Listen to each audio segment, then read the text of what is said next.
Bienvenidos al Banco Central del Paraguay. Hoy tendremos la tercera jornada de economía del BCP, organizado por el Instituto del Banco Central del Paraguay y por el Banco Interamericano de Desarrollo. Para dar inicio entonces a esta jornada, escucharemos palabras del doctor Carlos Carvalho, presidente del Banco Central del Paraguay. Es un honor tenerlos presentes en esta tercera jornada de economía. Realmente muy contentos, digamos, por la cantidad de personas que hoy nos acompañan. Realmente todos nos honran hoy con su presencia. Y para mí es un honor realmente darles la bienvenida a esta tercera edición de la jornada de economía del Banco Central de Paraguay, un evento que se realiza en colaboración o en forma conjunta entre el Instituto del BCP y el invaluable apoyo de siempre del Banco Interamericano de Desarrollo, a quien realmente agradecemos de forma muy profunda, digamos. Muchas gracias por el apoyo de siempre, digamos, a esta jornada de economía. Y hoy es un día, para mí en lo personal, muy emotivo. A un poco más de una semana, digamos, de haber asumido la presidencia del Banco Central, estar dando las palabras de apertura y de bienvenida, digamos, a las terceras jornadas de economía me remonta a algunos años atrás. Recuerdo aquellos años 2016, 2017, donde me tocó compartir, digamos, el directorio del Banco Central con el actual ministro de Economía y Finanzas, Carlos Fernández, que en aquel momento era presidente del Banco Central, y los otros colegas del directorio. Discutíamos, o más que discutíamos, digamos, conversábamos acerca de la necesidad de que todo ese trabajo profundo, académico, y todas aquellas evidencias recolectadas en el Banco Central con el objetivo, digamos, de mejorar los instrumentos y los resultados de la política económica, las políticas públicas en general en el Paraguay, tuvieran una expresión más democrática, digamos, y no quedaran encerradas en una discusión muy útil, que de alguna forma también son parte responsable de lo que es la construcción institucional del Banco Central del Paraguay hoy, pero que había mucha riqueza, digamos, para compartir con otras instancias de generación de conocimiento a la sociedad, la academia, otras instituciones que ejecutan políticas públicas, la sociedad en su conjunto, digamos, ¿no? Y ahí fue surgiendo, digamos, en esas conversaciones la necesidad de tener una instancia de esa naturaleza. Y la primera discusión era dónde. Y así surge, empieza a materializarse la idea del Instituto del BCP. Y tiene para el BCP, tiene una connotación especial este instituto, porque este instituto fue construido alrededor de un lugar que para el Banco Central era emblemático, ¿verdad? Ahí donde todos están sentados, era el anfiteatro del Banco Central. Entonces lo que dijo es, bueno, este lugar que hoy en día, que en el pasado tuvo su expresión artística o inclusive de intercambio, de debate, pero que hoy está en desuso, hay que transformarlo, digamos, en un lugar donde la expresión del conocimiento se dé en un ámbito de interacción y de intercambio mucho más fluido, digamos. Entonces ahí, alrededor de esto se construyó el Instituto del Banco Central, este edificio emblemático. Y después había que cargarle de contenido, digamos, bueno, ya que tenemos el instituto, ahora tenemos que de alguna manera pensar en que el instituto tiene que ser la instancia donde se materialice todo aquello que se venía conversando en aquel momento. Y comenzamos con algo modesto, que eran las famosas jornadas académicas, donde los investigadores del Banco Central y las áreas técnicas, digamos, exponían sus trabajos e invitábamos a investigadores de las universidades, alumnos, estudiantes en ese momento de economía o de otras carreras, y otras otras autoridades y otros técnicos, investigadores, etcétera, de otras instituciones públicas, y así fue, de alguna manera, materializándose. Y hasta que me acuerdo con Miguel Mora, en aquel año 2019, o sea, está Miguel, eh, empezamos a conversar también y con su equipo la necesidad de que nosotros también podíamos aspirar a tener jornadas permanentes, anuales de economía, como lo hacían otros países, o otros bancos centrales, digamos, de la región con mucha suficiencia. Y así se fue gestando esto, y aquellas jornadas académicas que eran esporádicas y básicamente cada vez que surgía un trabajo interesante, se fueron transformando en algo más permanente, y hoy estamos ya en las terceras jornadas de economía. Y eso realmente a mí en lo personal, como presidente del Banco Central, me llena de orgullo. Y el propósito de esta jornada de economía, que nació, como dije, hace 3 años, es promover el intercambio basado en investigaciones de alta calidad científica. Pero más allá del debate académico, es fundamental también destacar que el fin último de estas jornadas es contribuir al mejoramiento en el diseño y la implementación de las políticas macroeconómicas en nuestro país. Creo que la estabilidad macroeconómica y la fortaleza institucional económica en el país es un activo por demás importante de nuestro país. Pero no estamos todavía contentos, queremos ser todavía mejores, queremos que nuestros instrumentos sean todavía mucho más finos, digamos. Entonces yo creo que esta jornada ayuda mucho en esa dirección. Y finalmente, que las políticas públicas logren impactar en el crecimiento económico sostenido y en una mayor inclusión, digamos, de nuestra población en los beneficios de ese crecimiento económico. En los últimos tiempos hemos enfrentado choques importantes en nuestra economía, numerosos desafíos externos, desde la pandemia hasta disrupciones logísticas, aumento en los precios de las materias primas, sequías, repercusiones del conflicto bélico entre Rusia y Ucrania, aumentos en las tasas de interés internacionales, entre otros. Y si bien la solidez de las políticas macroeconómicas construidas en los últimos años nos han ayudado, digamos, a mitigar estos impactos, también han limitado, sin duda y de forma importante, nuestro margen para maniobras futuras en eventuales choques que puedan ocurrir en la economía. Sin embargo, la economía paraguaya ha demostrado ser resiliente, y así en la actualidad estamos, yo creo que en una senda de recuperación económica, con una disminución en los niveles de inflación en todas sus medidas, que actualmente la ubican a la inflación total muy por debajo del rango meta, y estamos iniciando un proceso de normalización de la política monetaria, y en un contexto donde el sistema financiero se mantiene sólido. Ahora, esas son buenas noticias que tenemos en nuestra economía. Y así como lo discutíamos con los colegas el día de ayer, esos resultados también se dieron de alguna manera con un sacrificio monetario, digamos, impacto en los niveles de actividad y el empleo. En ese combate de la inflación, sin duda, de los mejores en la región, digamos, ¿verdad? En términos del impacto, digamos, no muy importante sobre esos aspectos de la economía real. Y en este proceso de restablecimiento de los equilibrios macroeconómicos, como bien nos dijo el presidente de la República, no hay margen de error, dado que los riesgos en los mercados internacionales y en la región siguen latentes, especialmente en el ámbito, digamos, internacional.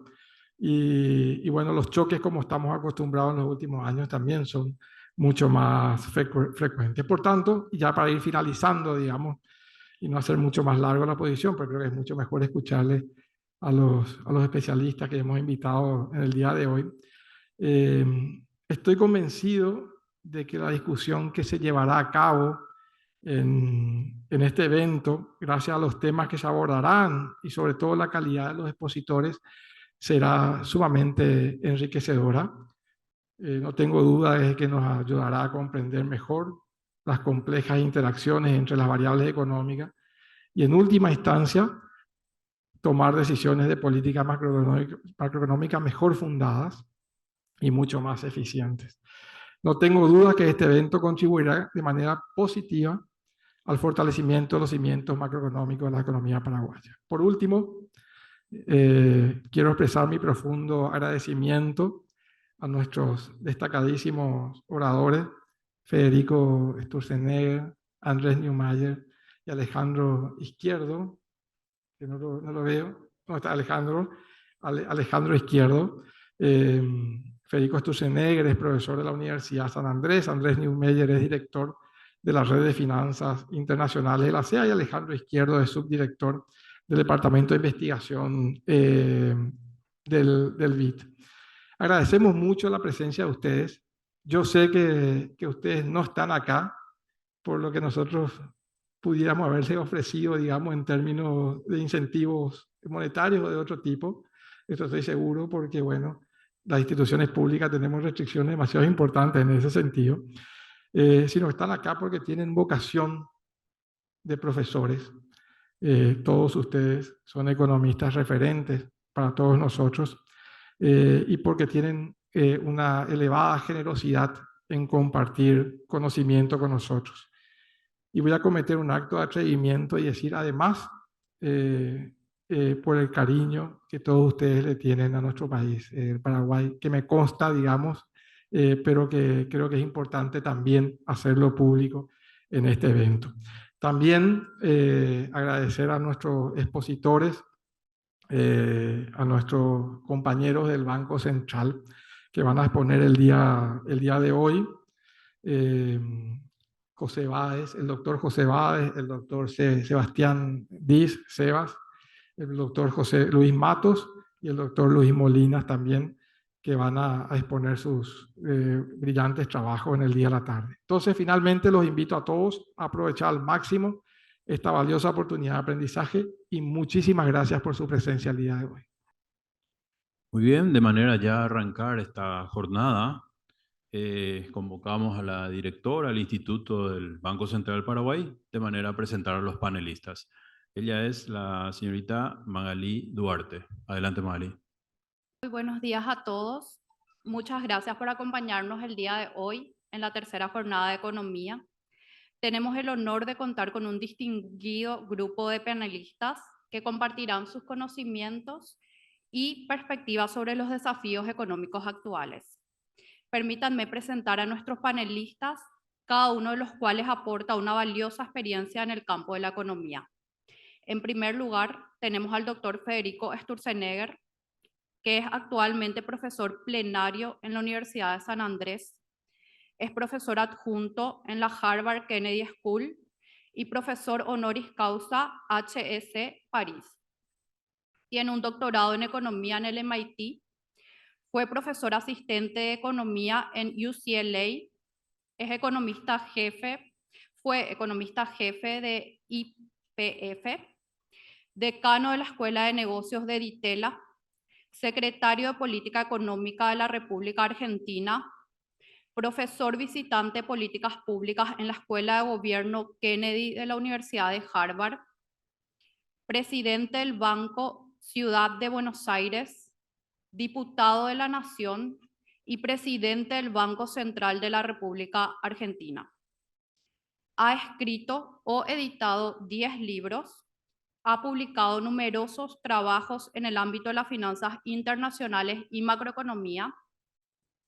En 2005, el Foro Económico Mundial de Davos lo eligió joven líder global. En 2006, recibió el premio CONEX por su contribución a la teoría económica y en 2017 fue designado miembro de la Academia de Ciencias de Buenos Aires. Le damos la cordial bienvenida al profesor Dr. Federico Sturzenegger. Buen día a todos, un verdadero placer estar acá. Muchísimas gracias al presidente por esta gentil invitación. Le decía a los alumnos míos en San Andrés que el viernes tenía que ir al gran país del norte. O sea, el gran país no por el tamaño, ¿correcto? Porque saben que Argentina es más grande que Paraguay en tamaño, pero es el gran país del norte para mí, lo digo de todo corazón, por sus instituciones, ¿no? En particular la institución que estamos acá, y creo que la consistencia, digamos, en la continuidad, la consistencia, eventualmente paga sus frutos, y creo que eso lo vemos. Ustedes saben que yo vengo de un país donde la inflación el mes pasado fue 12%, donde yo diría un país donde ya no hay más Banco Central. Hay una AGEM. El Banco Central es una AGEM. ¿Qué es la AGEM? Es la Agencia Gubernamental de Emisión Monetaria. ¿Okay? O sea, el ministro de Hacienda llama, dice, necesito plata. Bueno, y ese quiebre institucional en el manejo de la política monetaria, obviamente solo ha producido, en el caso de Argentina, una catástrofe, ¿no? Que es la que estamos viendo ahora de un país en una inflación muy profunda y con niveles de inflación muy grandes. ¿Me escuchan bien? Bueno, perfecto. Así que con esa introducción y realmente con esas ganas de poder compartir y estar aquí hoy con ustedes, hoy voy a hablar de un paper que es un poquito más académico, así que veo muchos chicos jóvenes acá que probablemente estén estudiando economía en la universidad, así que vamos a ver si vieron las materias que necesitamos para ver el material que vemos, pero no se preocupen que lo vamos a poder hacer de una manera que todos puedan entender. Es un trabajo conjunto con Javier García Chico, que es un colega mío de la Universidad de San Andrés, y Patricio Goldstein de la Universidad de Columbia. Y básicamente de lo que voy a hablar hoy es una manera de interpretar cómo funciona la política monetaria. Con una particular innovación que voy a tratar de desentrañar el funcionamiento de la política monetaria, dividiéndolo entre los que son los shocks, que ahora voy a explicar qué son, que son shocks permanentes de la política monetaria, son shocks que en algún sentido cambian la tasa de inflación de largo plazo, para arriba o para abajo, y los shocks que son más transitorios, que son manejos de la política monetaria de coyuntura, cuando contraigo la política monetaria o la expando, pero donde el objetivo de inflación está constante. Vamos a tratar de hacer esa distinción, ¿no? Como ustedes se imaginan, entender el efecto de la política monetaria es algo que los economistas, y ni hablar los bancos centrales, vienen discutiendo hace décadas. Les anticipo que lo que vamos a encontrar es bastante consistente con la manera que se hace política monetaria en los bancos centrales, así que eso está bueno. Pero quiero arrancar mencionando dos conceptos que tienen que ver con el funcionamiento de la política monetaria, que son la neutralidad y la superneutralidad. ¿Okay? Entonces, la neutralidad es un concepto muy establecido, está en todos los textos básicos de economía, que es básicamente que eventualmente en el largo plazo la cantidad de dinero no tiene un efecto sobre el producto, ¿no? O sea, que una economía crezca o no crezca no tiene que ver con la política monetaria, tiene que ver con la productividad, con la acumulación de capital físico, capital humano. Entonces, eso nosotros lo llamamos la neutralidad del dinero. Y hay otro concepto que llamamos la superneutralidad del dinero, que tiene que ver con la idea que la tasa de inflación de un país tampoco tiene que ver con el nivel de producto en largo plazo. Entonces, si ustedes estudian en un doctorado en Estados Unidos, economías donde la inflación está bastante bajo, probablemente les muestren modelos que tienen esta característica, que la tasa de inflación no afecta. Ese resultado nosotros lo llamamos el resultado de la superneutralidad. O sea, no solo el dinero es neutral, sino que la tasa de crecimiento del dinero, la inflación, también es neutral. ¿Okay? Y yo quiero tomar un poquito de posición con eso, porque claro, yo vengo de un país que la inflación está ahora corriendo al 300% anual, ¿correcto? Y eso no es gratuito. No es gratuito sobre el producto. No es lo mismo una economía con una inflación del 4% que una economía con una inflación del 100 o una inflación del 300. Una inflación del 100 o del 300 o del 20 genera unos daños muy pronunciados en una economía. Entonces, este resultado de que la tasa de inflación no tiene un efecto sobre el producto no es, para alguien que viene de un país como Argentina, no es un supuesto atractivo, y que diría yo para cualquiera que venga de un país emergente tampoco. Pero aún en Estados Unidos, ustedes saben que en Estados Unidos hay una discusión en este momento bastante activa sobre digamos, cuál tendría que ser el target de inflación de la Reserva Federal. Ustedes saben que la Reserva Federal tiene un target de inflación del 2% anual, y hay como una discusión sobre, bueno, tendría que ser 2, tendría que ser 3, tendría que ser 4. si se meten en Twitter, van a haber una discusión entre Larry Summers, Paul Krugman, Olivier Blanchard, toda esta gente discutiendo eso. Bueno, si vos estás discutiendo por qué 4 y no 2, es porque pensás que no es lo mismo 4 que 2. Entonces también implícitamente estás rechazando esta idea de la superneutralidad. Así que en Estados Unidos están pensando de 2 a 4, yo creo que ustedes están pensando de 4 a 2, ¿correcto? Entonces vamos a ver si lo que les voy a mostrar hoy tiene algo para decir sobre qué implicaría Paraguay cambiar su meta de inflación de 4 a 2. Y creo que voy a tener algo para decir sobre eso, a partir de los datos del propio Paraguay. Entonces nada, quiero, digamos, analizar este tema de la política monetaria, pero teniendo en cuenta, no atándome a estos modelos que asumen esta superneutralidad del dinero. Entonces lo que voy a hacer es voy a tomar un trabajo bastante reciente que se publicó en el año pasado, en el American Economic Review, de un profesor de Columbia que se llama Martín Uribe, es un economista argentino que es profesor allá, que básicamente hizo esto, ¿no? Como que separó, ahora les voy a mostrar cómo lo hacemos a eso, separó los shocks monetarios en transitorios y permanentes. Encontró que los shocks transitorios operan un poquito como siempre pensamos que operan los shocks monetarios, ¿no? O sea que si yo contraigo la política monetaria, me baja un poco la inflación, por ahí me baja un poco el producto. A veces eso nosotros lo asociamos como a los modelos neo-keynesianos, ¿no? Esa como estructura general. Y lo que encontró él puntualmente, que por ejemplo estaba pensando en Estados Unidos, que la transición, por ejemplo, ¿se acuerdan que Estados Unidos estuvo mucho tiempo con una inflación muy, muy baja, con tasas de interés muy bajas, que aumentar 1 o 2 puntos esa tasa de inflación? Él asumía superneutralidad, así que no tiene un efecto en el producto en el largo plazo, pero como que en el corto plazo eso como mejoraba el producto. ¿Okay? Entonces eran los resultados de él. Y lo que nosotros queremos hacer, o lo que hicimos en este trabajo, es extender esta metodología de Uribe, no exactamente la misma, la simplificamos un poco, pero la extendimos a un montón de países, por eso les voy a poder mostrar los números de Paraguay. Y también lo hicimos asumiendo esta restricción de superneutralidad que asume Uribe y después levantando el supuesto de superneutralidad, ¿okay? Que me parece como lo más interesante.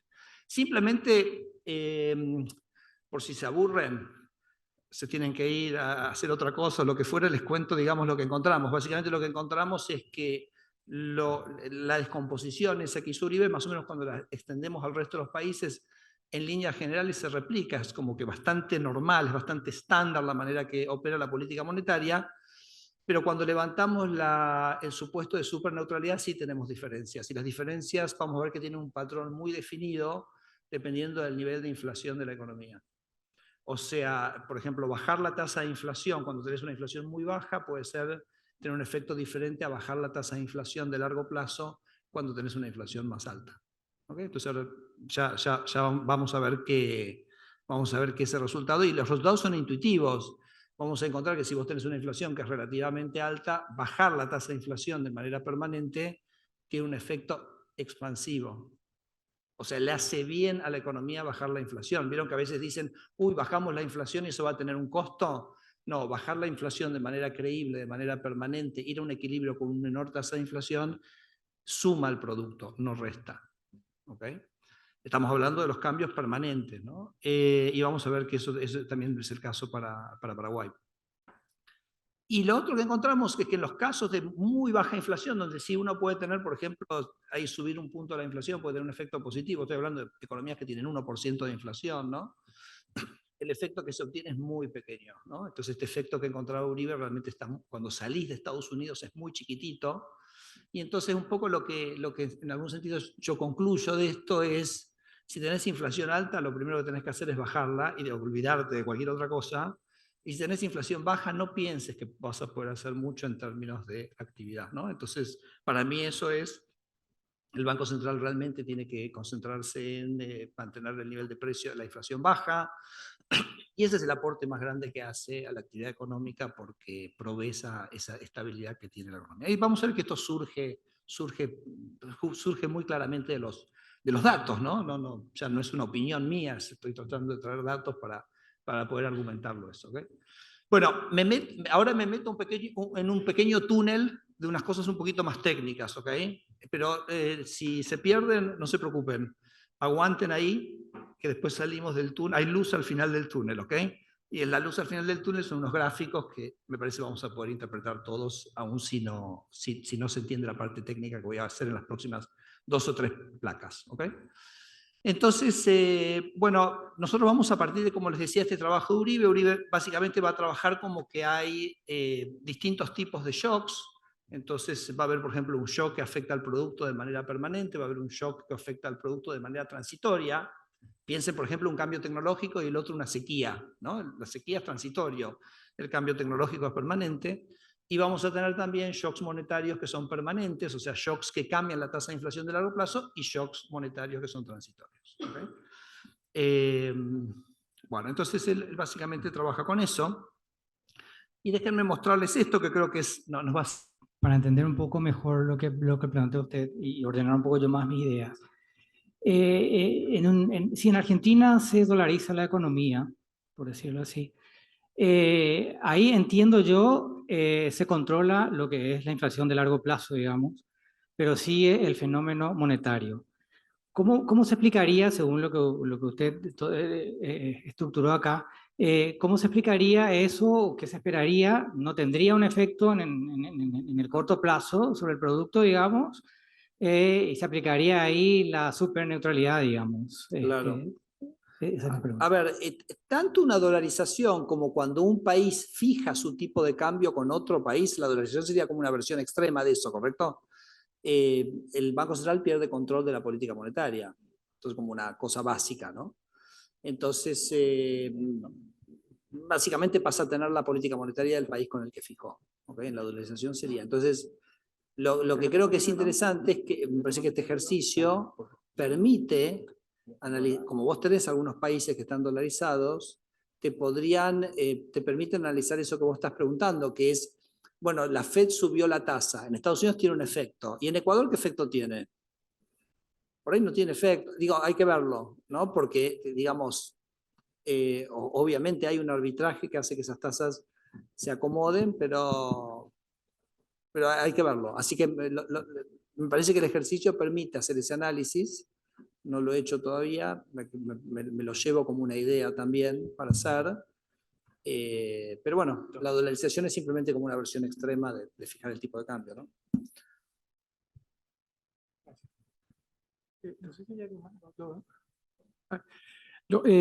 Muchas gracias, Federico, antes que nada por tu presentación, que ya la habíamos comentado un poco superficialmente ayer, realmente muy útil, digamos, para la discusión acá en Paraguay. Y yo creo que nos da una evidencia más, digamos, de lo que en general se viene repitiendo acá. No necesitas anunciar nada de política, ¿eh? ¿Eh? No necesitas anunciar nada de política. No, para nada, absolutamente. No te preocupes por eso. Pero sí, digo, yo creo que es una evidencia que contribuye, digamos, a la discusión de por qué un banco central tiene que no solamente tener ciertos atributos institucionales en el sentido de su autonomía, su independencia, sino que un foco muy centrado en lo que es, digamos, el mandato que finalmente la sociedad le confirió, que es básicamente mantener una inflación baja y estable. Y acá está la evidencia de por qué, digamos, porque paga bien en términos básicamente de mantener un crecimiento de largo plazo y básicamente cuidar el empleo. Perdón, y el poder te interrumpo. Sí. En Argentina diríamos baja inflación garpa. Bueno, sería la expresión que diríamos. Claramente, ¿no? Y saca un poco, digamos, la discusión de algunos nostálgicos, digamos, la curva de Phillips, por ejemplo, ¿verdad? Que entienden otra cuestión. Yo creo que esto de alguna forma nos lleva con mayor rigurosidad a defender, digamos, el tema de la institucionalidad del Banco Central como gestor de la política monetaria con el objetivo, digamos, que anunciamos anteriormente. Yo quería sacarte un poquito nomás del foco, digamos, del modelo y llevarte a tu experiencia, digamos, como policymaker, cuando hablas, digamos, de los beneficios de discutir, digamos, una meta de inflación, digamos, más baja. Y un poco desde el punto de vista de la discusión de la economía política, considerando, digamos, que el canal de transmisión más efectivo, digamos, en países con alta credibilidad siempre es, digamos, el canal de las expectativas. Y que el canal de expectativas básicamente por la credibilidad de la autoridad monetaria en conseguir resultados acumulados, digamos, en términos de la meta de inflación que se propuso. Entonces, ¿cuál es un buen momento, digamos, si esas condiciones estructurales, digamos, de la economía están dadas, digamos, en términos de inflación de largo plazo, óptima, etcétera? ¿Cuál es un buen momento para plantear esa discusión, digamos, cuando la política monetaria alcanza un nivel de neutralidad importante, digamos, cuando en tiempos donde uno no ha tenido shocks por cierto periodo? O sea, básicamente situar, digamos, esa discusión en un momento adecuado en términos de economía política, ¿verdad? Y sin, de manera a no afectar tampoco, digamos, esa credibilidad construida a lo largo del tiempo. Sí, bueno, es una pregunta difícil porque creo que depende mucho, ¿no? Cada país es tan diferente y más allá que uno ve que hay patrones que son comunes, ¿no? A todos los países, pero yo creo que me parece que nunca hay un mal tiempo para hacer lo que está bien, ¿no?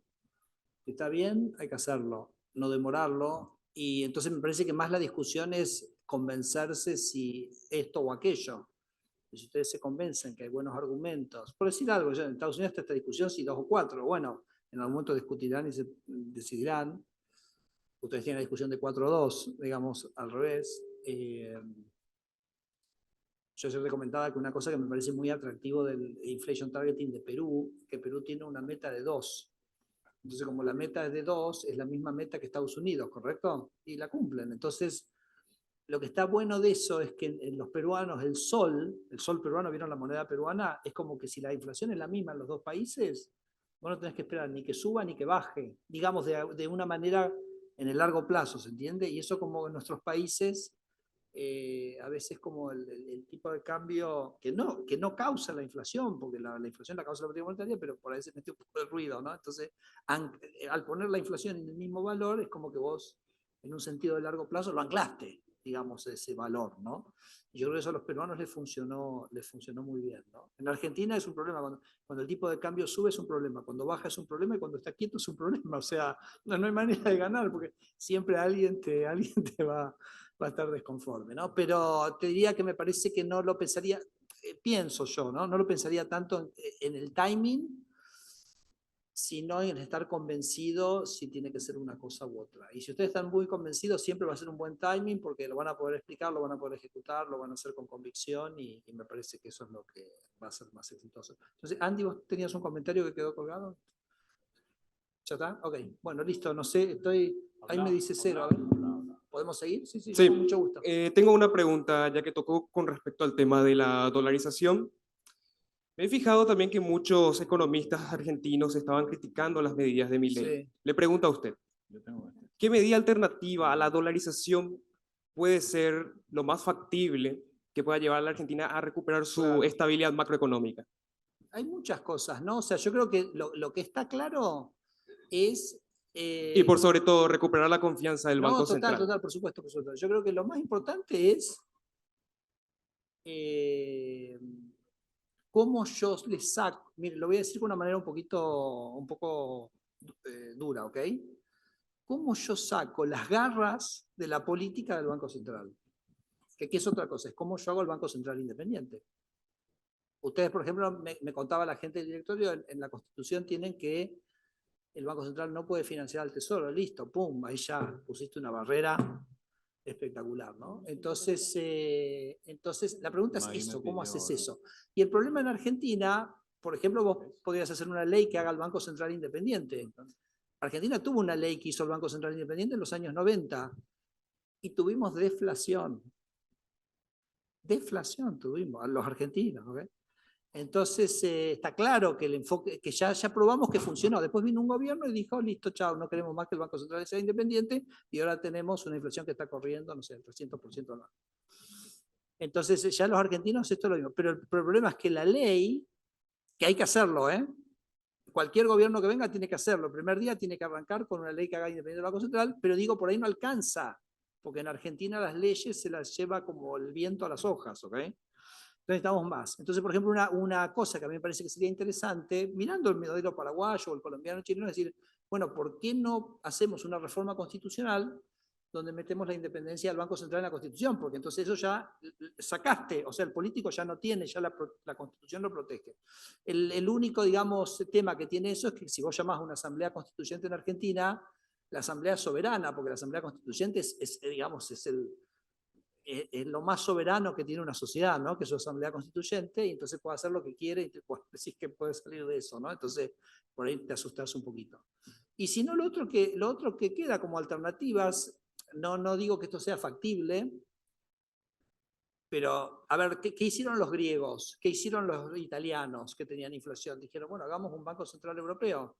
Entonces nos juntamos en una mesa con los alemanes, con los holandeses. Vieron que los holandeses son duros como los alemanes, excepto que se visten de naranja, pero entonces nos juntamos con toda esta gente y listo, estamos ok.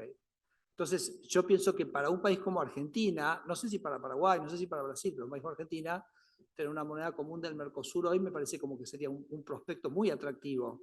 Por dos motivos. Primero, porque sería una moneda que en realidad se movería, sería flotante, se movería más o menos como Argentina necesita que se mueve, y porque los políticos argentinos, la parte multilateral le da un poquito más de pudor.